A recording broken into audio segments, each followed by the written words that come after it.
Listen carefully, because what I'm about to say will offend the average person and liberate the exceptional one. You have 47 goals. You want to lose weight, learn Spanish, start a business, fix your sleep, call your mom, save money, travel to Europe, get better at networking. Write a book, learn guitar. 47 goals. And you haven't done a single one of them completely. And every January 1st, you write that list again. A little longer this time, a little more hopeful. And every December 31st, life hasn't moved. You're standing in the exact same spot. I'm going to tell you something today that nobody in your life has had the courage to tell you. You are not broken, you are not unmotivated, you are scattered. And scattered energy is the same as no energy. Welcome to this lecture. I'm not here to make you feel good. I'm here to make you think.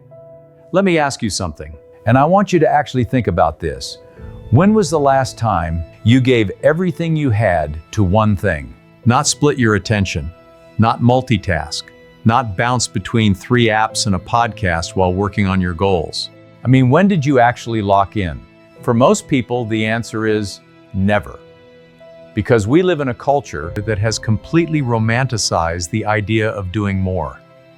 Hustle culture told you that the person with the most goals, the most side hustles, the most irons in the fire, that person wins. That is wrong. That is demonstrably, scientifically, historically wrong. You know who had 3 goals? Warren Buffett. Not 15, 3. He literally made his pilot and write down 25 things he wanted to accomplish, and then the bottom 20, his avoid at all costs list. Not his backup plan, his enemy list. You know who had 3 goals? Michael Jordan. Basketball, competitiveness, excellence. That's it. He didn't dabble, he didn't pivot, he didn't explore his options. And you, sitting here with your beautifully color-coded journal and your 47 goals, you are achieving nothing at the level that you're capable of. Now let me put on my professor hat for a second, because this isn't just philosophy, this is neuroscience. Your prefrontal cortex, the part of your brain responsible for decision-making, willpower, and long-term planning, is not infinite. It runs on a resource, and that resource gets depleted. Every goal you add to your list is a background app running in your brain. It's draining RAM, it's stealing processing power. And the more background apps you run, the slower your entire system gets. Psychologists call this decision fatigue. I call it goal obesity. You've eaten so many goals that you can't move. Research from Columbia University showed that when people were given more choices, more options, more possibilities, they were less likely to choose anything at all. And the ones who did choose reported less satisfaction with their choice. More is not more. More is paralysis. More is procrastination wearing a productivity costume. So here's what I want you to do. Not now, after this lecture, but I want you to sit down with nothing but a blank piece of paper and answer this question. If I could only accomplish 3 things before I die, 3 things that would make my life feel complete, what are they? Not 30, not 10, not 5, 3. And I'll tell you something. This exercise will either terrify you or liberate you. There is no middle ground. Because when you strip away the noise nerve, when you kill the 44 extra goals crown, what's left is the real you. The uncomplicated, honest, true version of what you actually want. Most people never meet that version of themselves. Most people die with their real goals still buried under all the fake ones. And that right there is the real tragedy.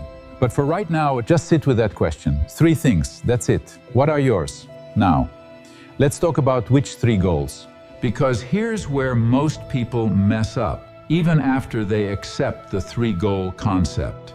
They pick 3 goals that are all in the same lane, all career, all money, all fitness, and then they wonder why their life still feels hollow even when they're winning.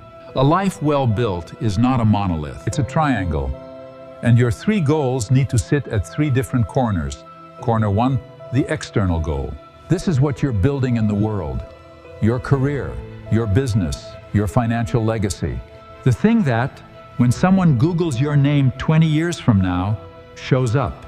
This is your output goal, your proof of existence in the marketplace. Corner 2, the internal goal. This is who you're becoming while you build that thing. Your discipline, your mental clarity, your emotional intelligence, your health. Because I've watched brilliant people build extraordinary careers and arrive at the top completely destroyed on the inside, rich, successful, and absolutely empty. The internal goal is not soft. The internal goal is the foundation. Without it, everything you build on the outside eventually cracks. Corner 3, the relational goal. This is the one people almost always skip. And it is, I will argue this until my last breath, the most important one: your marriage, your kids, your friendships, the quality of the people around you at your dinner table. Harvard ran the longest study on human happiness, 80+ years. And you know what predicted a long, healthy, happy life more than wealth, more than fame, more than fitness? The quality of your relationships, not your net worth, not your Instagram following, not your six-pack, your relationships. So when you pick your 3 goals, one needs to live in each corner: external, internal, relational. That is a complete human life. Anything less, and you're not living, you're just performing. All right, I'm going to get aggressive with you, because knowing the framework means nothing if you don't execute. Here's how you actually do this. Step 1, write the 3 goals down, on paper, not your phone. There is neuroscientific evidence that the physical act of writing hangs, pen on paper, activates a different and deeper level of cognitive commitment than typing. When you write it, your brain starts to own it. So write them, frame them if you have to. Put them somewhere you see every single morning. Step 2, assign each goal a non-negotiable daily action. Not a weekly action, not a when I have time action. A daily action, small, specific, undeniable. External goal, maybe that's 90 minutes of deep work before you open your email. Every day, no exceptions. Internal goal, maybe that's 30 minutes of movement. Not a 2-hour gym session you'll quit in February. 30 minutes, every day. Relational goal. You know, sometimes the best advice you can give yourself is to just listen. Truly listen to everything around you. That's it, 3 goals, 3 daily actions. The compound interest on those 3 things, done consistently for 12 months, will shock you. It will shock you. Step 3. Protect your 3 goals like a lawyer protects his client, because the world will come for them. Your boss will ask for more of your time. Your phone will beg for your attention. Your old habits will whisper that you deserve a day off. Your friends, God bless them, will invite you. You have to say no without guilt. You have to understand that every yes to something outside your 3 goals is a no to your actual life. Saying no is not selfish. Saying no is strategic. The most successful people I have ever studied are not the people who did the most things. They are the people who ruthlessly protected the few things that mattered most. I want to leave you with this. There's a concept in economics Called opportunity cost. It means every choice you make is simultaneously a rejection of every other choice. You cannot have everything. The sooner you accept that, the faster you start actually building something real. You are not going to live forever. I know that sounds obvious. I know you've heard it 1,000 times, but I don't think you feel it. Not really in the place where decisions get made. You have a finite number of mornings left, a finite number of Mondays, a finite number of chances to sit down and actually work on the life you keep saying you want. And right now, today, you are spending those mornings scattered across 47 goals that don't even belong to you. Goals you inherited from social media. Goals you adopted because someone else seemed happy chasing them. Goals that have nothing to do with the quiet, honest voice inside you that already knows exactly what it wants. That voice is not loud, but it's right. Listen to it. Pick your 3. Protect your 3. Work your 3. And in 12 months, come back to this ThoughtLix episode. Play it again from the beginning.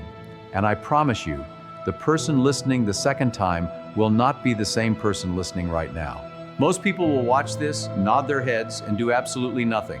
Don't be that person. Start by doing the smallest thing right now. Like it, subscribe, not for me, for you. So the algorithm keeps putting this kind of thinking in front of you instead of the nonsense. If you still think money is the answer to everything, click on that video right now, and I promise it will change the way you think. Thank you. I'll see you there.